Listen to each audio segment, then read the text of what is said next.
Welcome to the Wallace Show Aftercast. All the stuff we didn't get to during the course of the show today. A little bit of a faster cast today because we have an interview with Miss Katie Miller from Sight and Sound, which we're going to have on the podcast about the Broadway shows that they do that are inspired by Broadway, but they're all Bible stories, and she's a delight. We've had her on before. Love it.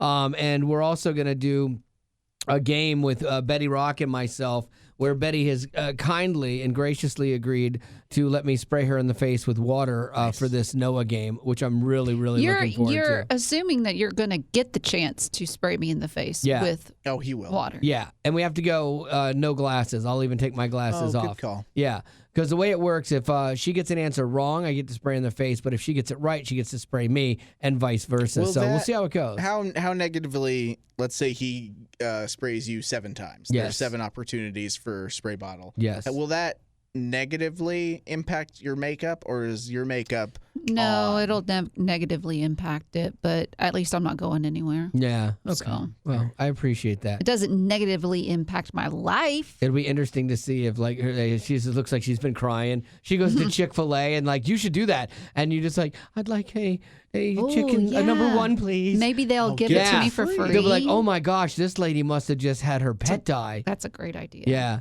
And you could just say, what was that dog that used to live near you? Hazel? Hazel. You could just be like, yeah, I remember when Hazel and I used to come here. They're like, we see you here every day, ma'am. Yeah, exactly. And you never have a dog with you. And you're always crying. Covered in cat hair. Oh, boy. All right, so we'll get into some of this stuff. Gavin and I were just talking about weight loss because Gavin is losing a lot of weight. He's been working hard at it, and he is done hard 75, which describe that roughly for someone that doesn't know it. So 75 hard, and again, I'll start this by saying, and I've said this to everyone that I talked about this, I did 75 hardish. It is not the full concept, but the full concept is 2 workouts a day, 45 minutes each, 1 inside, 1 outside. Oh, God. The rules say it's no alcohol, a gallon of water a day, 10,000 steps a day. Man. Stick to your diet. You get to craft the diet. You could do the fry it. Yeah. But it should be a good one. And then 10 pages of a nonfiction book a week. And this is every day, though? Every single day. Man. Which is why it's Monday not, through Sunday? It's 7 days, 75 straight days. Oh, and you have to take a photo at the beginning of every day. That's the worst part. Of yourself shirtless. And that's the funny part is that I've been doing that. And we share a folder where we put content in so that Betty can take it and put it in socials. I've definitely almost put shirtless me in. Oh, I'd put them all in there. No. Yeah, put them all in there. Not going to do that. Please don't. But that was a little bit of a it's worthwhile. overreaction. Ugh. Do you want to see it? I'm fine because God makes beautiful things. That's You right. literally just made a fat joke, joke. at him. That was good, though. I His did? expense The shower in the last thing. show. Oh, those are just teasing. That's just jokes. that's just teasing? Yeah, it's just jokes. That Yeah. doesn't. That's not for real. I don't internalize most things. No, you can't. That's just comedy. But you've done really well. That is a lot. That's a hard workout. Like even just doing the 2 things a day. Yeah. Oh no. I'll do the indoor workout, and then my outdoor one is just walking because I don't run. Yeah. I'm not gonna go do push-ups outside. No. Ugh. Yeah, like I know people that do like the CrossFit stuff and no. they're flipping tires Good for and them. all that. Yeah, Godspeed. But you were saying, because I was like, okay, well, how much do you have to lose burn calorie-wise to lose 1 pound? And the numbers are not good on it. Yeah, 1 pound of weight is equivalent scientifically to 3,500 calories. Woo. So every single day of the week, my goal is to eat 500 calories less than my maintenance weight number would be. Because otherwise you would just stay the same. So if you lose the or gain. 500 calories every day for 7 days, that's 3,500. That's 1 pound a week. 1 pound a week, which is why for a lot of people, when you go into the weight loss journey, if you've got a lot to lose, it's a length of time that you need the discipline. Yeah. It's people who do want to see quick results without the time. And within that time, the hard work, then I think it's so easy to be deterred because it is so much easier to eat 500 extra calories a day than it is to eat less than that, especially when you're like exercising and trying to do all these things, which is why they say focus on protein, focus on good, nutritious food, and the really good food.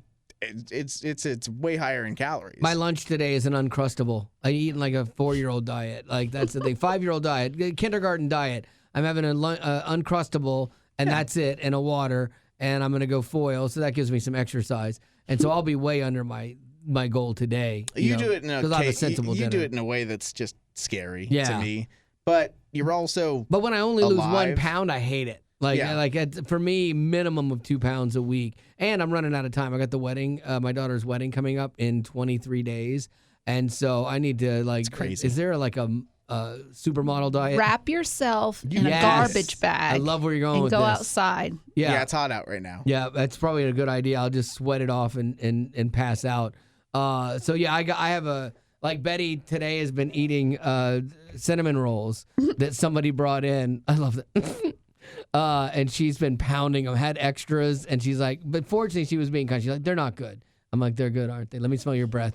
And Something Creepy. something that So smells that creepy. good. If it smells like it came from Bath and Body Work and it's looking Yeah. like it does, Yeah. then man, Yeah. so unfair. But they were terrible. okay, good. Yeah. Thank you. I Mhm. appreciate that. Tasted like pond water. Because I do live for Fridays, because Friday is my Dunkin' day. And then, like, that one Friday, I had a Dunkin' day, and then we couldn't even have it because the girl couldn't get the cash register open. Had to be the Classic Lord. Dunkin'. I know, right? And so I'm looking forward. I'm living for Friday right now because that's my one splurge during the week. So, okay. Lady Rock, what do you got? Let me get to something real fast. I do Sure. have a story, but I do want to mention this. So yesterday on our Facebook page, Yeah. I posted a poll, and I asked the question, if you were in a dodgeball tournament and you had to choose one member from the show to be on your team, who would you choose? Yeah. It turns out that Wally won for some reason. that's I came in sensible. second. Gavin came in third. That part's, I'm super competitive. That part's hard But to what I swallow. wanted to do was read a couple of the comments. I Okay, pulled 3 good. of them. Okay, good. Tim said, if you had a choice to be on a team with someone who is loud and maybe annoying because they will be the number one target and Yes. you won't be, Yep. he chose Wally. I even said that. Like, that logic is sound because I will talk the smack for you, Yeah, you're a and target. I will be the lightning rod. I've been that my whole life. But you want to be. I know. I do it. I do it to myself, and I Right. love it. I love talking smack. Elizabeth, she said, stand behind me, Gavin. I'll protect you. Oh, that's so cute. Shelly said, I can't keep pausing the game for Gavin's bathroom breaks. Game off. And where is he again? All right. Take a tea. Once I'm in, I'm in. I'm not leaving the court. Dude, if I knew that you had, like, if we were playing dodgeball and someone goes, hey, that redheaded kid over there, yeah, the gnome-looking one, he has a tiny bladder, and we've been watching him drink, I would aim for your stomach so much to try to make you pee yourself. Like, that would be the only thing I would go for. Like, when I was a kid, and I would have told my whole team, everybody go for his gut. Well, and man. especially, too, if you found out about the tailbone surgery, then you're like... Or his butt. Go for his Either gut or his way. butt. You're like, he's just like got that little midsection. Yeah, if Just he go turns right there. around, you blast him. Take that tailbone out. Oh, goodness. Soccer was hard, like growing up, because you go and you play. I'd play, maybe 2 games a day out in Texas heat. Yeah. And so you have to hydrate. No. You just have to hydrate, and you're gonna sweat it out. There's, intake, outtake. All there's extra outtake, but it was hard because I'd be in situations where like I got to go to the bathroom twice before this game. Oh my gosh. Porta potties. Plus, I know yeah. how those operate, which is tough. That's why I love water sports, man. No. Smart. Yeah. Yeah. Oh, my gosh. I'm still Okay. bummed that I was in last place, though. Let me give you my story. All right, So, what do you got? a list of unfairly canceled celebrities. Oh, good. Oh, I want to see if you agree with this. All right, go. The first one is Richard Jewell. I wouldn't say that Yes. he is a celebrity per se, but he was a security guard at the 1996 Atlanta Olympics. And he was part of the situation where they found a bomb Yeah. at the arena. He helped the FBI with trying to figure out who was behind it. Because it went off, too. Like, I think it actually exploded. Oh, okay. I'm and pretty I think sure. there was a movie made about It his life, was. too. I There- didn't watch it. The actor that plays him is really good, and he showed up in some other stuff, but you'd never really know who he is. But the movie was actually really good. There was stuff I didn't know about it, because I was in Atlanta during that. Oh. And so it's like, he got scapegoated. They're like, this is the guy, this is the guy, this is the guy. Right, and but he wasn't the guy. Right, and I'm not sure why they thought he was the guy, but he did eventually end up getting exonerated. Yeah, but no one knows. But here's what's so sad. He actually died at 44 from complications related to diabetes. Oh, wow. So he didn't even live a long life to begin with. Yeah, and That's he so wanted to be a sad. cop. Like, that's all he wanted to do. So he was a security guard. And, like, he's like, so he was an easy target to make fun of and stuff. Yeah. Who else? The Dixie Chicks. Oh, so if you remember, yes. back in 2003, they were on tour and they were in London. And in London, the lead singer, I forget her name. Natalie Maines? That's it. Yeah. She made this comment about President George W. Bush, who was president at the time, but invading Iraq. I guess she wasn't for it. And she said that she was ashamed to be an American. Yep. And she just hit America at the wrong time, and they canceled the whole band. They canceled them hard. Yeah, and they were doing so good. Yeah, they were at the huge. top of their game. Yeah. And then they just went crashing down. I'm curious if she regrets that now, She has to. or has she become more Republican? I've seen different bands and things like that were like super Democratic, left wing, and then all of a sudden they get into a different tax bracket and they're like, hey, this Republican thing's not so bad. But like they have actually shifted their alliances, you know. And I'm curious if she's like that, or did she stay resolute the whole time? Well, they did release afterwards. I think it might have been a couple of years later. They released a song called "Not Ready to Make Nice," Oh yeah. and it was about that they're not sorry for what they did. And two, I think it's a little ironic that their names were the Dixie Chicks. Right, yeah, And there they are being political. Now they'd have to change that. Well, they couldn't be the Dixie Chicks anymore. Now they're known as the Chicks. Yeah, Like exactly. they dropped Dixie out of their name. And it's like, Because you can never be woke enough for the left. Like, you just can't. It's impossible. I think if they had said what they had said maybe 10 years down the road, it might not have been as bad. Yeah. But when they made that comment, that was also the year that Alan Jackson released the song "Where Were You When the World Stopped Turning." Yeah. It was also Toby Keith when he released "Courtesy of the Red, White, and Blue." Yeah. Daryl Worley? Worley Yeah. with "Have You Forgotten?" Yeah, a like all lot these of people America. are being Yeah. very patriotic, and then these three girls go to London, Yeah. and they say bad things about America. Like it wasn't good. You can say whatever you want to say. You just have to know that your words have consequences. Like, you have the right to say anything you want, but it can come back and bite you, and you have to be okay with that. I'm not a giant fan of cancel culture per se. Like, I would never get out on my socials and be like, oh, we got to cancel them because they said something I don't like and stuff like, don't buy anything. But I would personally choose to not buy anything from them. And so in a way, that's quiet cancel culture, because you're just like, okay, you don't align with my values. I'm not going to support you. You're not getting my money. And so that does have an effect. I don't like the big statements. We all have to cancel so-and-so. Like that stuff I don't like.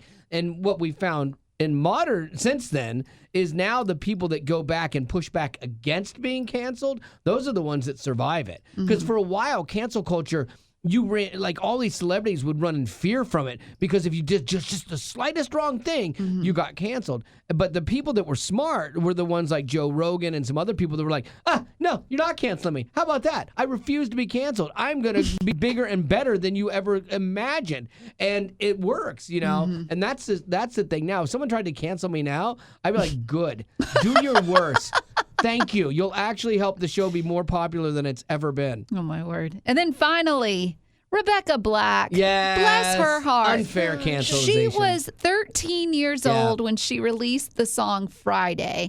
It's Friday, Friday. Gotta get down on Friday. That was back in 2011. She and didn't know any better. I don't think she's ever heard the end of it. She wanted to be a pop star, so mom and daddy hired a producer to write a song. She does it. It's horrible, but it blows up. And I don't know why it got so much traction. It did, because it was so bad, you know. So bad it and was the good. video was so bad and stuff. And the video was terrible. And so like canceling her, because she did try to have a career, a music career after that, Yeah. and it was painful. She went dark Yeah.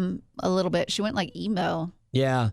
And so, like, I don't think the funny thing is because, like, I made fun of the song and stuff too because it was horrible. But then you realize too, you're like, oh, this is like a 13-year-old girl. Like, okay, let's pull the claws back a little bit. Like, she's just trying to make it, and to me, it's sad because it has such an adverse effect on like these young people and more specifically girls. Like all the things people say are just horrible. Yeah. And it can shut them down. And it can cause them to go through like serious mental issues and struggle with stuff and suicide and all this heavy stuff, man. That you're like, it was just somebody trying to make make it in the music business. And sing a happy song. Yeah, like why do we need to destroy that person? You know? I agree. So yeah, that's an unfair cancelization for sure. You know what? That's gonna have to do it for our Aftercast. Unless you have a birthday, one birthday from this year, I would love to do it. I can't guarantee that. I can't promise.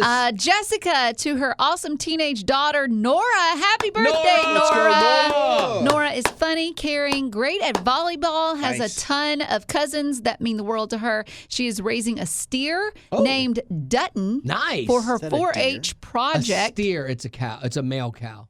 Please tell her to go give her steer bull. a bath now. Nice. Nora, Nora. go give, what's his face? Steery. Steery? Yeah. No. What did I say?